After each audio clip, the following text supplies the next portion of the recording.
I am meeting up with my buddy, and we're going up to the Connecticut Ren Fair. I went to a Ren Fair earlier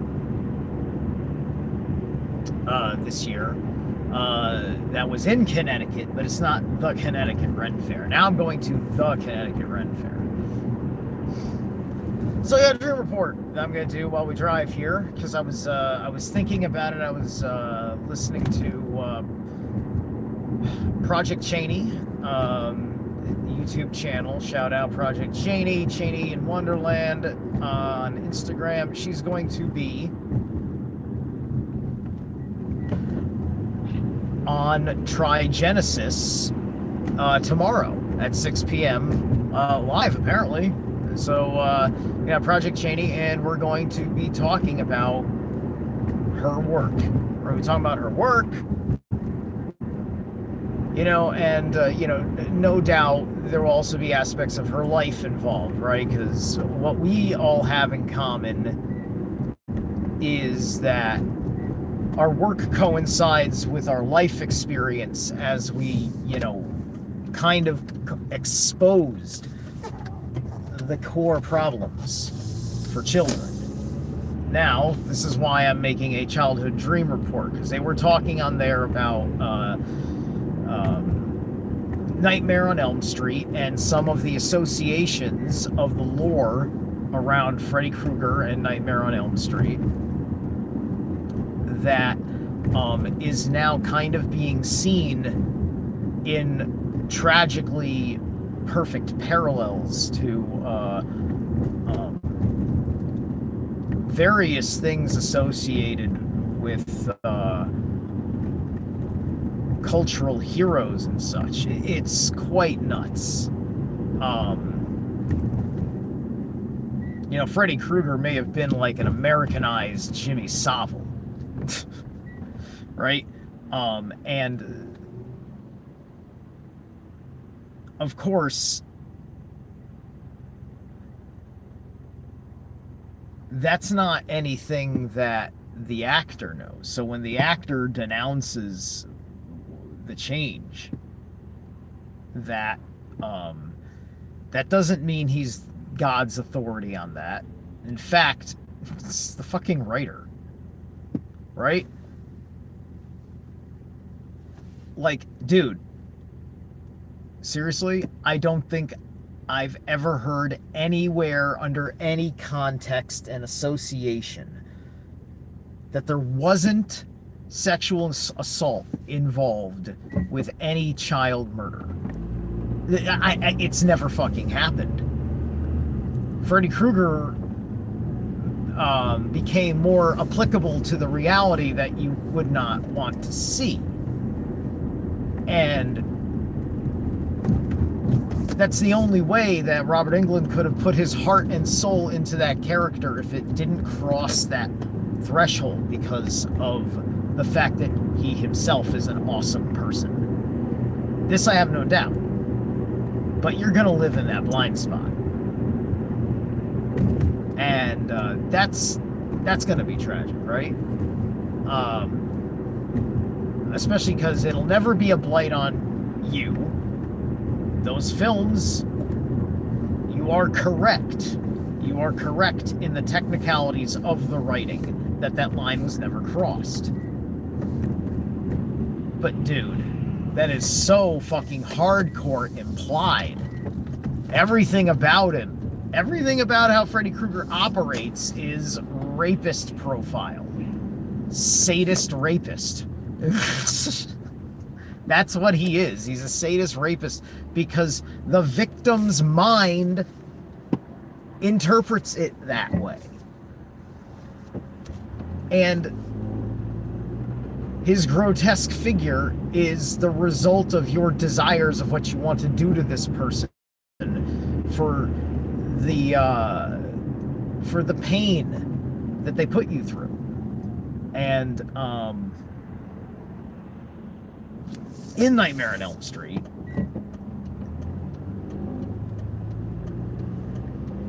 it's a hardcore example of just any kind of story of strife. I mean, a horror horror is just a very, very, very personal and psychological war movie, right? It's just a war movie in the mind, right? That's happening just you and another person, right? That's part of what makes Freddy terrifying, is that you have to convince people that the person trying to kill you in your mind is real, despite not being temporal.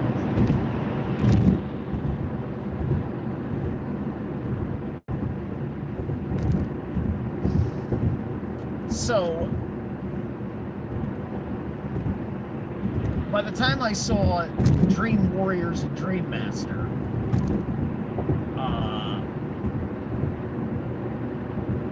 I had gotten a new point about what Nightmare on Elm Street is. Right? It was neat seeing these things where it's just like, oh, I'm overcoming Freddy. Oh, I've done a this and a that with Freddy. It was just like, okay, that's pretty neat. But then once they started having the kids with the imaginations, the grand imaginations, you know, like the Dungeons and Dragons kid who, you know, becomes the wizard who can walk again. Ultimately, you fucking loved those kids. You fucking loved them. All of those kids were my friends. Right? When you're a little kid and you're going through whatever the fuck you're going through, the kids were so relatable that was the fucking payoff. That was the payoff. It's the same thing with Hellraiser. Anyway, so I saw The Gate in the 80s as a small child. Somehow snuck it in watching television when nobody was paying attention. And I think it was that night I had my first very vivid nightmare. And so imagine just being in a pretty vivid, meaning feels like a long period of time, nightmare where a lot of stuff happens with a lot of details, where you just feel like you're in that last scene of the movie, right? You're like, ah, right? You know, you've got all the demons everywhere fucking with you. And the pit is open. And you've got a curse on your hand. Now, but then something fucking interesting happened in my internalization during that dream.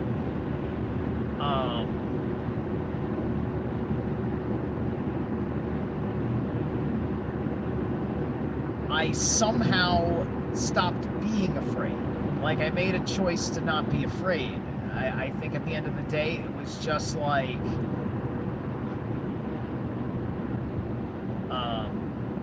I think it was a reflection. And granted, it would take me forever to be this. Like, the dream didn't change me. The dream was a seed of courage. About, here's the gates of hell have opened up before you. Here is all of your horrors and fears. All of your threats. And they're just bullies that want to violate you. And then drag you down there away from all of your heart-centered consciousness, away from the light of love. Yeah, it's new agey, but listen, in this sense it works.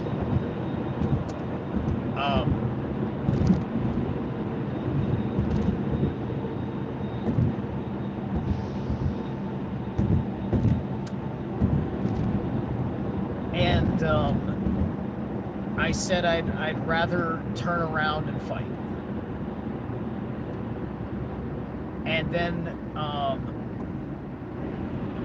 I don't know exactly what I did. It wasn't anything too grandiose, but,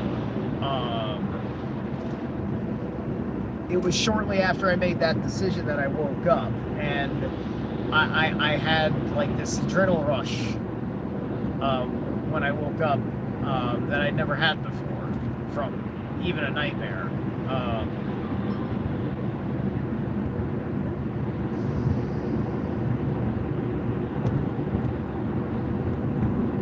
And it felt good, but it was a whole lot for me to process. And I'm a child, right? I don't know, I'm 6 or something, right? I'm still completely in my 80s kid illusionary world, deep, all the way down, fuck all of reality, not interested in real things.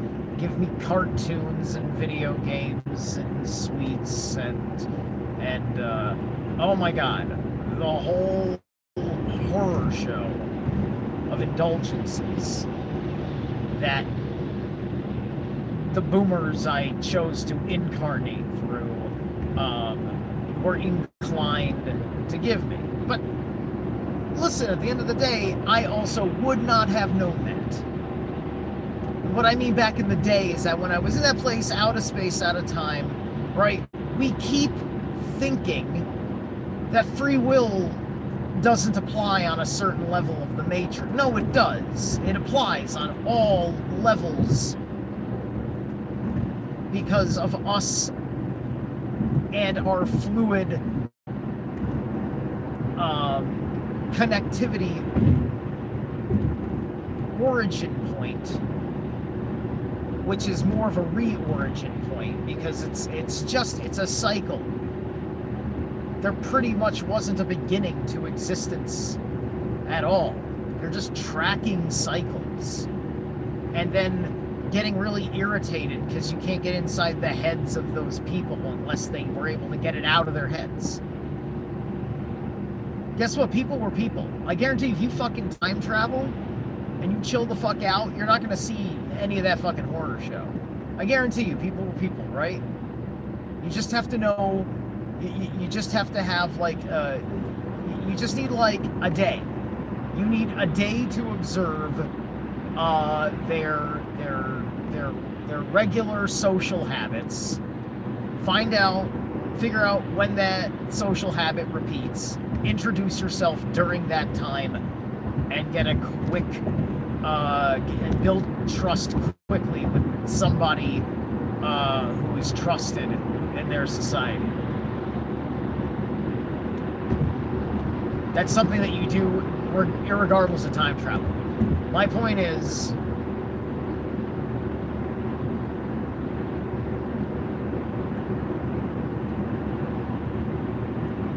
we fooled ourselves when we reincarnated. And we forgot that we can't just pick a family and expect them to know what all of the things we need to heal are. But then at the end of the day, we also got to cry about a whole lot of shit until we relearn to use our words again. Hey, Tet! What the fuck is up, dude? What's going on? Yeah, I don't know how much of that you caught, but I was talking about lucid dreaming. I brought up Nightmare on Elm Street 3 because of its... Oh, I need more light. There we go. Nightmare on Elm Street 3 because that's what got me into lucid dreaming. But it was the movie The Gate from, I think, 86 or something that I saw when I was a young child on television, right? And it gave me this nightmare, but then, like, it was also a point where I changed my attitude about nightmares. That was what made it decisive. Back to the Future, habits build trust.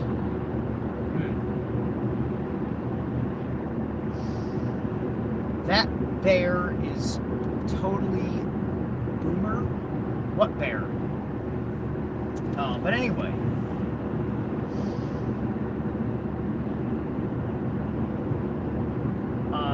from that point forward, I tried to have.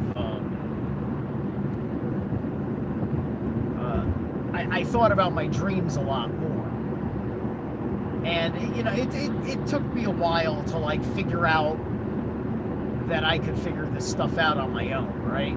It took a very long time. Right? And while in my setbacks and illusions, it was the expansion of media connectivity to introduce me to new ideas that got me there.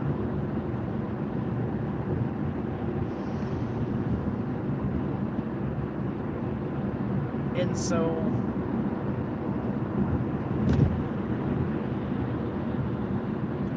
I ended up wanting to take seriously the idea of conscious control in any time I'm truly experiencing dream.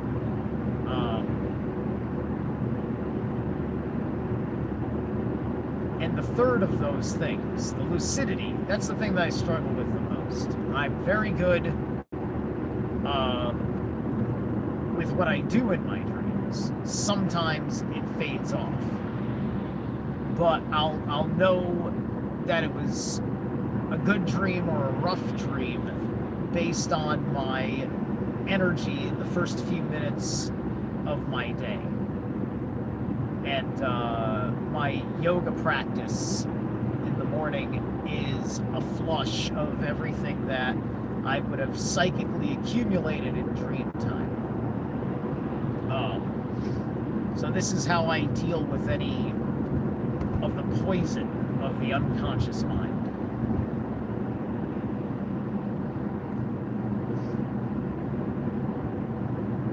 Which still makes me a son of a bitch.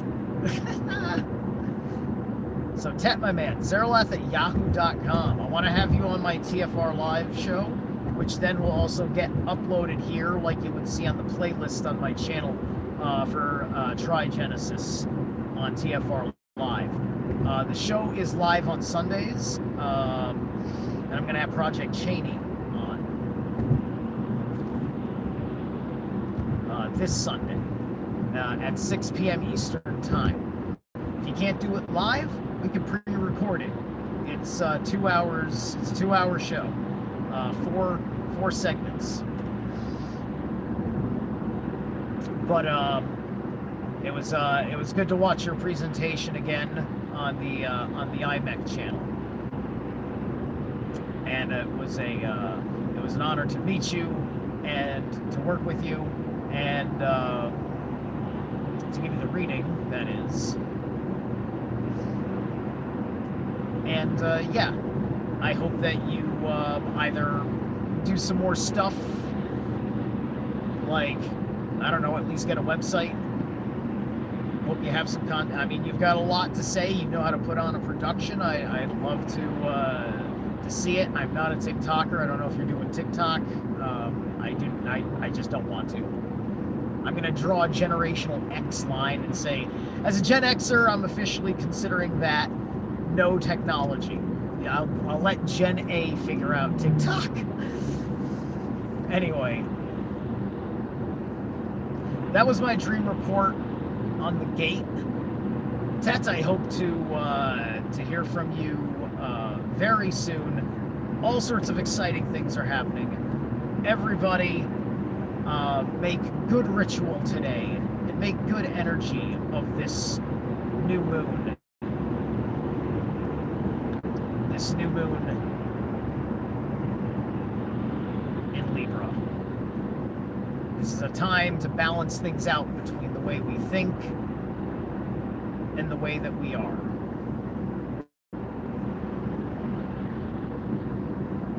Catch you later.